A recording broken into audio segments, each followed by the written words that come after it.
Hello everyone, welcome to the channel Canutalo AIP. Today we're going to look at how to register a phone, specifically a GXV3450, but the same process applies to the GRP series or any other Grandstream model. First of all, we need to identify the link we'll use to register the phone. We can find it under RemoteConnect, My Plan, and we'll use this domain. We'll register it with an extension as well.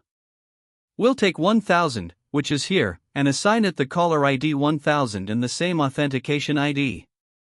Copy this password, press Ctrl+C, save, and apply the changes. Wait.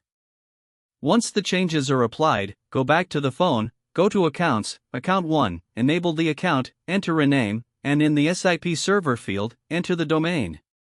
Go back to RemoteConnect, My Plan, copy this domain, the user ID, we entered 1000, and the same here, you have to copy the password again, paste it, scroll down, and where it says Transfer SINA, change it to STUN, we'll see why in a moment, click Save and Apply, go to SIP Settings, scroll down, and change the transport type to TLS, if it says TLS/TCP, change it, we need to save and apply, we have to add the STUN address, we go to Phone Settings, General Settings, and here where it says STUN server, we add the STUN address, which we also take from the PBX, under RemoteConnect, My Plan, and here we'll find it. We copy and paste it into the phone, those are the three pieces of information the phone asks for, and with that, we save and apply the settings.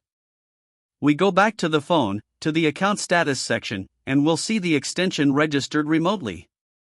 We also go back to the PBX to the extension, and here it will appear with a public IP address, which is where it's registered.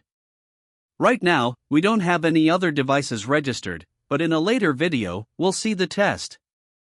Without further ado, I'll bid you farewell. That's all for today. If you liked the video, you know what to do, leave me a like, subscribe to the channel, and turn on notifications so you don't miss any videos. See you next time.